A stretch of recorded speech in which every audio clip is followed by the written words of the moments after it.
நம்ம எல்லார்கிட்டயும் இருக்கிற ஒரு பொதுவான பொய் என்ன தெரியுமா? எனக்கு நேரமே இல்ல அப்படின்னு சொல்றதுதான். இப்போ நான் சொல்ற இந்த உதாரணத்தை கொஞ்சம் கற்பனை பண்ணி பாருங்க. உங்ககிட்ட ஒரு பழக்கமான டிரைவர் இருக்காருன்னு வச்சுப்போம். அவரு ரொம்ப விசித்திரமானவர். டெய்லி காலையில உங்க வீட்டு வாசல்ல வந்து ஒரு சொகுசு காரை நிப்பாட்டுவாரு. அந்த கார்ல ஃபுல் டேங்க் பெட்ரோல் இருக்கும். அவர் உங்ககிட்ட ஒன்னே ஒண்ணுதான் சொல்லுவாரு, ஐயா இன்னைக்கு நைட்டு 12 மணிக்குள்ள நீங்க இந்த கார்ல எங்க வேணாலும் போய்க்கலாம், எவ்வளவு தூரம் வேணா சுத்தலாம், ஆனா கரெக்டா 12 மணிக்கு இந்த கார் தானா மறைஞ்சு போயிரும். அதுல மீதி இருக்கிற பெட்ரோலை நீங்க அடுத்த நாளைக்கு எடுத்துட்டு போக முடியாது, அது அப்படியே ஆவியா போயிரும் அப்படின்னு சொன்னா நீங்க என்ன பண்ணுவீங்க?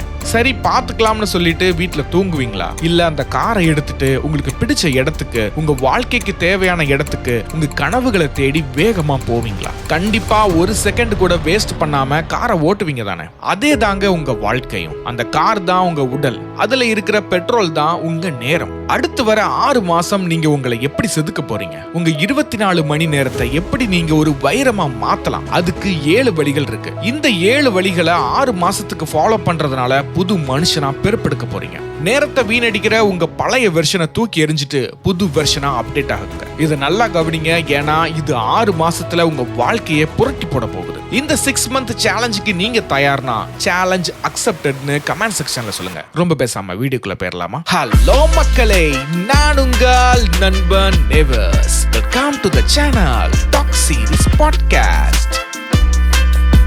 Number 1, time is a magic.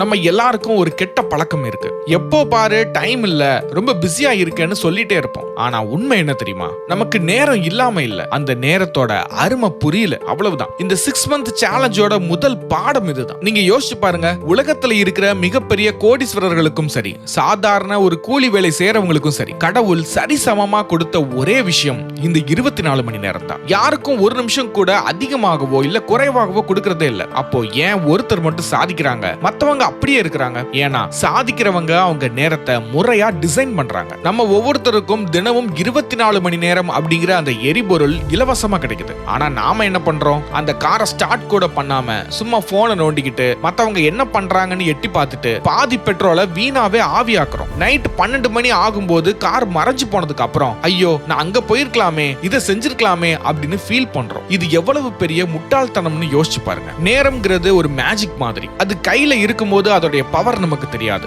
ஆனா அது போயிருச்சுன்னா உலகத்துல இருக்கிற பெரிய பெரிய பணக்காரங்க நினைச்சா கூட ஒரு நிமிஷத்தை கூட விலைக்கு வாங்க முடியாது. நீங்க ஒரு எக்ஸாம்ல ஃபெயில் ஆயிட்டீங்களா, இல்ல ஒரு பிசினஸ்ல நஷ்டம் ஆயிருச்சா, கவலையே படாதீங்க. பணத்தையும் மார்க்கையும் திரும்ப எடுத்துடலாம். ஆனா அந்த எக்ஸாமுக்கு முன்னாடி நீங்க வீணாக்குன 1 மணி நேரத்தை யாராலையும் திரும்ப தர முடியாது. நம்ம ஊர்ல சொல்லுவாங்கல்ல, காலம் பொன் போன்றதுன்னு. நான் சொல்வேன், காலம் பொன்னை விட மேலானது. ஏன்னா தொலைஞ்ச தங்கத்தை கண்டுபிடிச்சிடலாம், ஆனா போன காலம் போனதுதான். அதனால சொல்றேன், நேரத்தை ஒரு மிராக்கலா பாருங்க. இந்த 6 மந்த் சேலஞ்சில நாம செய்ய போற முதல் விஷயம், காலையில நீங்க கண்ணு முழிக்கும் போது இன்னைக்கு ஒரு சூப்பர் சான்ஸ் கிடைச்சிருக்குது, இந்த 24 மணி நேரத்துல என்னென்ன உருப்படியா பண்ணலாம்னு ஒரு தெம்போட ஆரம்பிங்க. உங்க நேரத்தை நீங்க மதிக்கலனா இந்த உலகம் உங்களை மதிக்காது. உங்ககிட்ட இருக்கிற அந்த டைம் அப்படிங்கிற முதலீட்டை சரியா பயன்படுத்துங்க. தேவையில்லாத அரட்டை, மத்தவங்கள பத்தி புறம் பேசுறது, கண்ட வீடியோக்களை பாக்குறதுன்னு உங்க பெட்ரோலை வேஸ்ட் பண்ணாதீங்க. உங்க இலக்க நோக்கி உங்க வண்டியை ஓட்டுங்க. இந்த அதிசயம் தினமும் உங்களுக்கு கிடைக்குது. அதை சரியா பயன்படுத்திக்கிட்டா நீங்க நினைச்சதை விட ஒரு பெரிய உயரத்துக்கு போக முடியும்.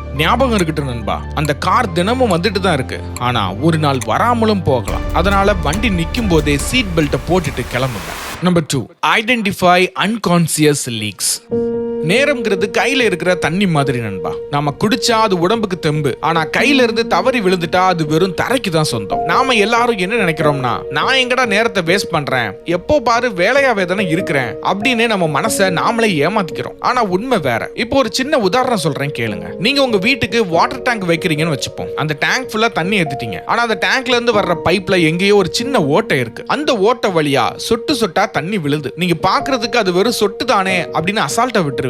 ஆனா கொஞ்ச நேரம் கழிச்சு வந்து பார்த்தா டேங்க்ல பாதி தண்ணி காலியா இருக்கும். அதே மாதிரி தான் நம்ம வாழ்க்கையிலயும் சில நேர ஓட்டைகள் இருக்கு. நாம ஒரு முக்கியமான வேலையில இருப்போம், அப்ப டக்குன்னு ஒரு நோட்டிபிகேஷன் வரும். சரி என்னதான் வருதுன்னு எடுத்து பார்ப்போம்னு போனை தொடுவோம். அங்க ஒரு வீடியோ ஓடும், அதை தொடர்ந்து இன்னொரு வீடியோ, அப்புறம் யாரோ ஒருத்தரோட போட்டோ. அப்படியே உள்ள போயிட்டே இருப்போம். வெளியே வரும்போது பார்த்தா 1 மணி நேரம் காணாம போயிருக்கும். இதுதான் அந்த நேரம் கசிற இடம். இதுக்கு என்ன பண்ணலாம்? முதல்ல அவேர்னஸ் வேணும். அதாவது நீங்க என்ன பண்றீங்கன்னு உங்களுக்கு தெரியணும். இப்போ ஒரு வாரம் வாரம் நீங்க என்ன பண்றீங்கன்னு ஒரு கணக்கெடுங்க. காலையில எந்திரிச்சதுல இருந்து நைட் தூங்குற வரைக்கும் எந்தெந்த நேரத்துல தேவையில்லாம போனை நோண்டுறீங்க, எந்த நேரத்துல சும்மா அரட்டை அடிக்கிறீங்கன்னு கவனிங்க. ஒரு நாளைக்கு 1 மணி நேரம் வேஸ்ட் பண்றீங்கன்னு வச்சுக்கிட்டா கூட ஒரு வருஷத்துக்கு 365 மணி நேரம், அதாவது கிட்டத்தட்ட முழு 15 நாட்கள். இந்த நேரத்துல நீங்க ஒரு புது மொழியை கத்துக்கலாம், ஒரு கிட்டார் வாசிக்க கத்துக்கலாம், இல்ல உங்க உடம்ப ஃபிட்டா வச்சுக்க ஜிம்முக்கு போகலாம். ஆனா நாம அந்த நேரத்தை அப்படியே காத்துல பறக்க விடுறோம். இந்த 6 மந்த் சேலஞ்சில நாம செய்ய வேண்டியது ஒன்னே ஒண்ணுதான், அந்த ஓட்டையை அடைக்கணும். நீங்க சோஷியல் மீடியா பாக்குறீங்களா? தப்பே இல்ல, ஆனா அதுக்குன்னு ஒரு டைம் ஒதுக்குங்க. நான் இப்போ 15 நிமிஷம் தான் ரீல்ஸ் பாப்பேன்னு உங்க மனசு கிட்ட சொல்லுங்க.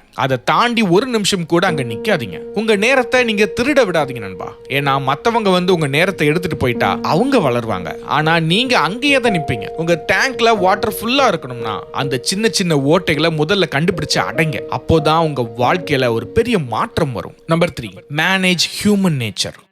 நம்ம மனசு இருக்குதுல்ல, அது ஒரு குட்டி பாப்பா மாதிரி. அதுக்கு எப்பவும் ஜாலியா இருக்கணும், கஷ்டப்படவே கூடாது, சொகுசா இருக்கணும்னு தான் தோணும். அப்போ நாம என்ன பண்ணுவோம்? இந்த மாதிரி ஒரு மோட்டிவேஷன் வீடியோவோ இல்ல ஸ்பீச்சோ கேட்ட உடனே நாளையில இருந்து பாருடா என்னோட ஆட்டத்தை, 5 மணிக்கு எந்திரிக்கிறேன், 10 கிலோமீட்டர் ஓடுறேன், 5 லிட்டர் தண்ணி குடிக்கிறேன்னு பெரிய லிஸ்டே போடுவோம். ஆனா 2வது நாள் என்ன ஆகும்? அதே பழைய குருடி கதவை திரடி கதையா அலாரத்தை ஆஃப் பண்ணிட்டு தூங்கிடுவோம். ஏன் இப்படி நடக்குது?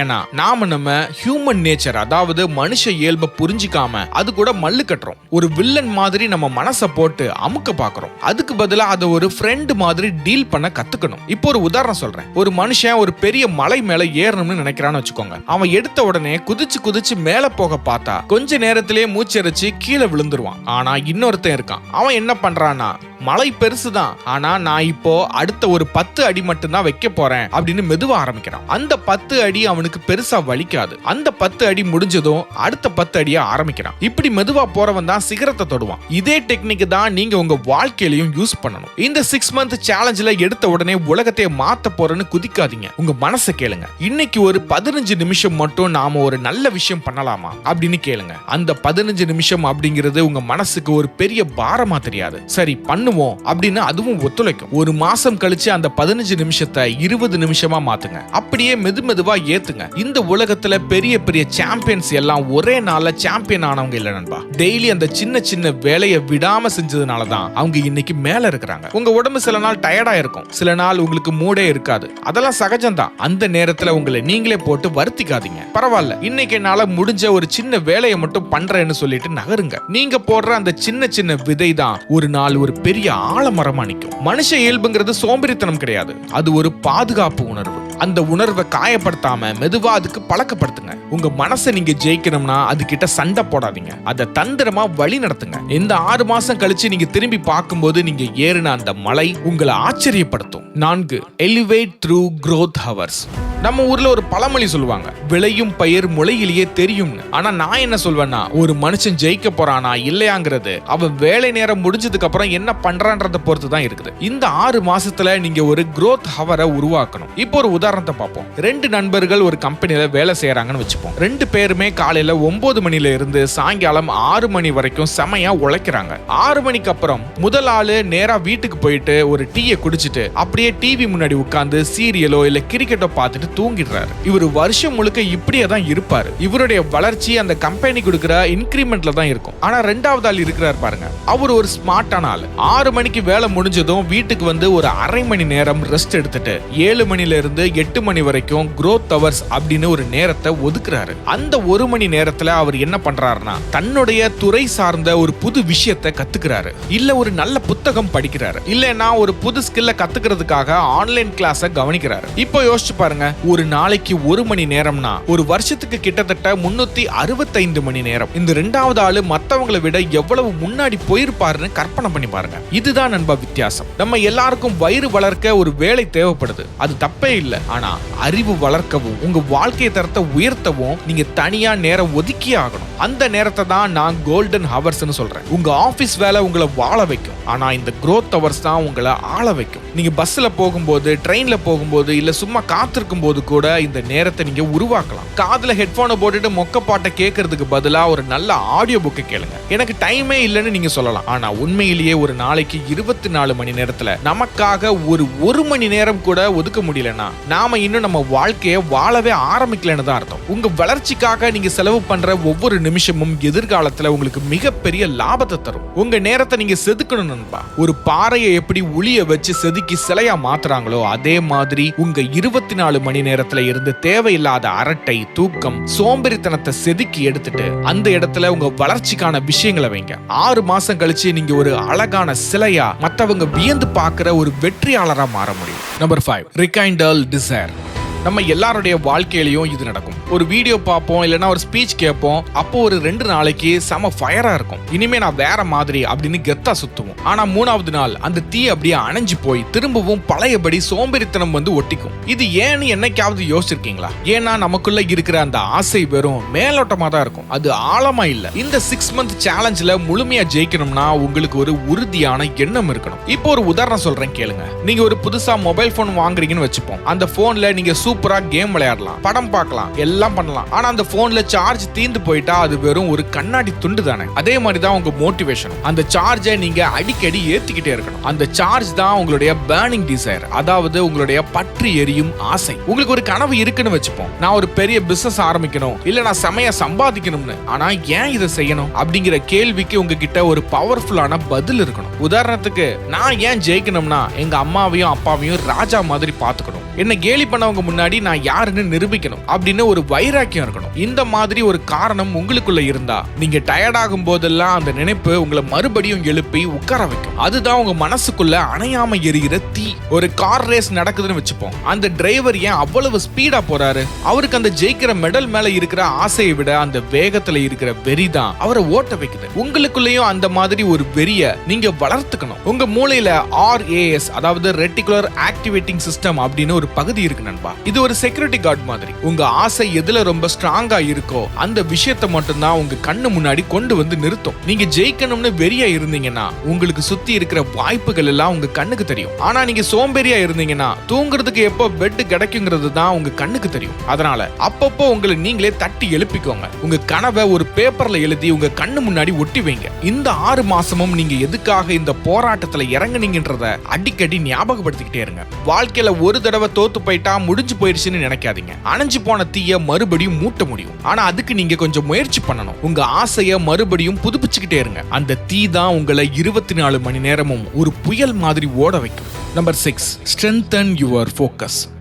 இந்த 6 மந்த் சேலஞ்சில் மிக முக்கியமான ஆயுதம் ஃபோக்கஸ். இன்னைக்கு இருக்கிற காலகட்டத்தில் ஒரு விஷயத்துல கவனத்தை வைக்கிறங்கிறது சாதாரண விஷயம் இல்ல. சுத்தி இருக்கிற எல்லாமே நம்ம கவனத்தை சிதறடிக்க காத்துக்கிட்டு இருக்குது. ஆனா ஒண்ணு மட்டும் தெரிஞ்சுக்கோங்க நண்பா, யார் ஒருத்தர் ஃபோக்கஸ் பண்றாங்களோ அவன் தான் இந்த உலகத்தை ஆள்றான். உதாரணத்துக்கு, நீங்க ஒரு லென்ஸ் எடுத்துக்கிறீங்கன்னு வச்சுப்போம். சூரிய வெளிச்சம் எல்லா இடத்துலயும் தான் விழுது, ஆனா அது எதையும் எரிக்கிறது இல்ல. ஆனா அதே சூரிய வெளிச்சத்தை அந்த லென்ஸ் மூலமா ஒரு புள்ளியில குவிச்சு ஒரு பேப்பர் மேல வச்சா என்ன ஆகும்? அந்த பேப்பர் பத்தி எரியும். அதே சூரிய வெளிச்சம் தான், ஆனா ஃபோக்கஸ் பண்ணும்போது அதுக்கு ஒரு பயங்கரமான சக்தி கிடைக்குது. உங்க சக்தியும் அப்படிதான். நீங்க ஒரே நேரத்துல 10 விஷயத்தை யோசிச்சுக்கிட்டு இருந்தா நீங்க சாதாரணமா தான் இருப்பீங்க. ஆனா உங்க மொத்த கவனத்தையும் ஒரே ஒரு இலக்குல வச்சா நீங்க எதையும் சாதிக்கிற ஒரு சக்தியா மாறிடுவீங்க. நம்ம மூளை எப்பவுமே பழச பத்தி கவலைப்படும், இல்லனா வருங்காலத்தை பத்தி பயப்படும். இதனால இன்னைக்கு நம்ம கையில இருக்கிற அந்த தங்கமான நேரம் வீணா போயிருது. இத சரி பண்ண ஒரு வழி இருக்கு, அதுதான் மனப்பயிற்சி. தினமும் ஒரு 10 நிமிஷம் அமைதியா உட்காருங்க. வேற எதை பத்தியும் யோசிக்காம உங்க மூச்சை மட்டும் கவனிங்க. இத பாக்குறதுக்கு ரொம்ப சாதாரணமா தெரியலாம், ஆனா உங்க மூளை சிதறி ஓடும் போது அதை திரும்ப கூட்டிட்டு வந்து ஒரே இடத்துல நிறுத்துறது இந்த பயிற்சி தான். உங்க கவனத்தை இரும்பு மாதிரி ஸ்ட்ராங்கா மாத்துங்க. ஒரு கிரிக்கெட் பேட்ஸ்மேன் வாராருன்னு வச்சுக்கோங்க. ஸ்டேடியத்துல ஆயிரக்கணக்கான பேர் கத்துவாங்க, மியூசிக் ஒரு பக்கம் ஓடும், ஆப்போசிட் டீம்ல இருக்கிற பிளேயர்ஸ் கிண்டல் பண்ணுவாங்க. ஆனா அந்த பேட்ஸ்மேன் எதையும் காதுல வாங்காம வர்ற அந்த பந்தை மட்டும் தான் பாப்பாரு. அந்த ஒரு வினாடி கவனம் தான் அவரை சிக்ஸர் அடிக்க வைக்குது. உங்க வாழ்க்கையிலயும் அப்படிதான். சுத்தி இருக்கிறவங்க பேசுறது, சோஷியல் மீடியால வர சத்தங்கள், மத்தவங்க பண்ற கேலி இதையெல்லாம் தூக்கி போட்டுட்டு உங்க இலக்கு அப்படிங்கிற அந்த பந்தம் மட்டும் பாருங்க. நீங்க ஒரு வேலையை செய்யும் போது அந்த வேலையை தவிர வேற எதுவுமே உங்க உலகத்துல இருக்கக்கூடாது. கவனம்ங்கிறது ஒரு தசை மாதிரி நண்பா. நீங்க எவ்வளவு தூரம் அதை ஜிம்முக்கு போய் வெயிட்டை தூக்கி வளர்க்குறீங்களோ அவ்வளவு தூரம் அது ஸ்ட்ராங் ஆகும். ஆரம்பத்துல கஷ்டமா தான் இருக்கும், ஆனா போக போக நீங்க ஒரு வேலையில உட்கார்ந்தா உங்களை யாராலையும் டிஸ்டர்ப் பண்ணவே முடியாது. உங்க 24 மணி நேரத்தை வைரமா மாத்திரம்னா உங்க கவனிக்கும் திறனை அதிகப்படுத்துங்க. சிதறி போற கவனத்தை ஒரு இடத்துல குவிங்க. அதுக்கப்புறம் பாருங்க, 6 மாசம் கழிச்சு நீங்க ஒரு சாதாரண மனுஷன்ல இருந்து ஒரு சூப்பர்மேனா மாறிடுவீங்க. கடைசியா நம்ம பார்க்க போறது செல்ஃப் ரிஃப்ளெக்ஷன். நாம ஒரு விஷயத்தை வெறியா செஞ்சுட்டு இருப்போம், ஆனா கடைசியில அது நமக்கு தேவையே இல்லாதது கூட இருக்கலாம். இதனால தான் செல்ஃப் ரிஃப்ளெக்ஷன் அப்படிங்கிற இந்த விஷயம் ரொம்ப முக்கியம். உதாரணத்துக்கு, நீங்க ஒரு புது ஊருக்கு போறீங்கன்னு வச்சுப்போம். நீங்க ஒரு பைக் எடுத்துட்டு செம வேகமா போறீங்க, ஆனா போற வழியில ஒரு மைல்கல் கூட இல்ல, ஒரு போர்டும் இல்ல. நீங்க ஒரு 2 மணி நேரம் கழிச்சு யாரையாவது கூப்பிட்டு கேட்டாதான் தெரியுது நீங்க போக வேண்டிய ஊருக்கு அப்படியே ஆப்போசிட் திசையில போயிட்டு இருக்கீங்கன்னு. இப்போ நீங்க எவ்வளவு வேகமா போயிருந்தாலும் அது வேஸ்ட் தானே. அதே தான் உங்க வாழ்க்கையில நடக்குது. சுய பரிசோதனைங்கிறது வேற ஒண்ணுமே இல்ல நண்பா, அந்த ஊர்ல இருக்கிற மைல்கல் மாதிரி தான். இந்த 6 மாசமும் தினமும் நைட் தூங்க போறதுக்கு முன்னாடி ஒரு 5 நிமிஷம் அமைதியா உட்கார்ந்து யோசிங்க. இன்னைக்கு நான் என் நேரத்தை சரியா பயன்படுத்தினேனா, நான் செஞ்ச வேலைகள் என்னோட லட்சியத்துக்கு ஒரு அடி முன்னாடி கொண்டு போயிருக்கா அப்படின்னு உங்களை நீங்களே கேட்டுக்கோங்க. பெரிய பெரிய ராஜாக்கள்ல இருந்து இன்னைக்கு இருக்கிற டாப் சிஇஓக்கள் வரைக்கும் எல்லாரும் இதை தான் செய்யறாங்க. அவங்க ஒரு டைரி எடுத்து அன்னைக்கு நடந்த தப்பு சரி எல்லாத்தையும் எழுதி வைப்பாங்க. இது எதுக்குன்னா, நாளைக்கு அதே தப்பை திரும்ப செய்யக்கூடாதுன்ற காரணத்துக்காக தான். ஒரு சின்ன பையன் ஒரு செடி வளர்க்கறான்னு வச்சுப்போம். அவன் தினமும் அந்த செடிக்கு தண்ணி ஊத்துறது மட்டும் இல்லாம அந்த செடி வளருதா, இலை வருதா, பூச்சி எதுவும் அரிக்குதான்னு செக் பண்ணுவான். அப்போதான் அந்த செடி ஒரு நாள் மரமா மாறும். நீங்க தான் அந்த செடி, உங்க கனவு தான் அந்த மரம். நீங்க உங்களை தினமும் செக் பண்ணலனா சோம்பேறித்தனம்ங்கிற அந்த பூச்சி உங்க வாழ்க்கையை தின்றும். நம்ம வாழ்க்கையில ஒரு 10 வருஷம் ஓடுனதுக்கு அப்புறம் ஐயோ நான் ஏன் இதெல்லாம் செஞ்சேன், நான் வேற எதையாவது பண்ணிருக்கலாமேன்னு வருத்தப்படுறதுல ஒரு பிரயோஜனமும் இல்ல. அந்த வருத்தம் உங்களுக்கு வராம இருக்கணும்னா இன்னைக்கே உங்க திசையை சரி பண்ணுங்க. நீங்க எவ்வளவு பிஸியா இருந்தாலும் சரி, இந்த 6 மாசம் தினமும் உங்களுக்காக ஒரு 5 நிமிஷம் ஒதுக்குங்க. இது உங்களை ஒரு மேதாவி ஆக்கும்னு நான் சொல்லவே வரல, ஆனா இது உங்களை ஒரு தெளிவான மனுஷனா மாத்தும். தெளிவு இருந்தாலே போதும் நண்பா, வெற்றி தானா உங்களை தேடி வரும் நண்பா. இப்போ நாம அந்த 7 வழிகளையும் பார்த்தாச்சு. நேரத்தை ஒரு அதிசயமா பாக்குறதுல ஆரம்பிச்சு உங்களையே செக் பண்ற வரைக்கும் எல்லாமே பவர்ஃபுல்லான விஷயங்கள். இதையெல்லாம் நீங்க ஒரு கதை மாதிரி கேட்டுட்டு அப்படியே விட்டுறக்கூடாது. இது உங்க வாழ்க்கையை மாற்ற போற ஒரு மந்திரக்கோள். 6 மாசமும் தினமும் ஒவ்வொரு ஸ்டெப் எடுத்து வைங்க. ஞாபகம் இருக்கட்டும், நம்ம ஒவ்வொருத்தருக்கும் கிடைச்ச அந்த 24 மணி நேரத்தை நாம எப்படி டிசைன் பண்றோன்றத பொறுத்து தான் நம்ம வெற்றியே இருக்கு. நாளையில இருந்து இல்ல, இப்போ இந்த நிமிஷத்துல இருந்தே இந்த 6 மந்த் சேலஞ்சை ஸ்டார்ட் பண்ணுங்க. உங்க வாழ்க்கைய ஒரு புது உத்வேகத்தோட ஆரம்பிங்க. நீங்க ஒரு வெற்றியாளரா நிக்க போற அந்த 6 மாசம் கழிச்சு உங்களை பார்க்க நான் ஆவலா இருக்கிறேன். இந்த வீடியோல அவ்வளவுதான். இந்த வீடியோ பிடிச்சிருந்துச்சுன்னா மறக்காம லைக் பட்டனை தட்டி விடுங்க. நம்ம சேனலுக்கு புதுசுனா சப்ஸ்கிரைப் பண்ணுங்க. ஓகே, சென்று வருகிறேன். நான் உங்கள் நண்பன் நெவர்ஸ்.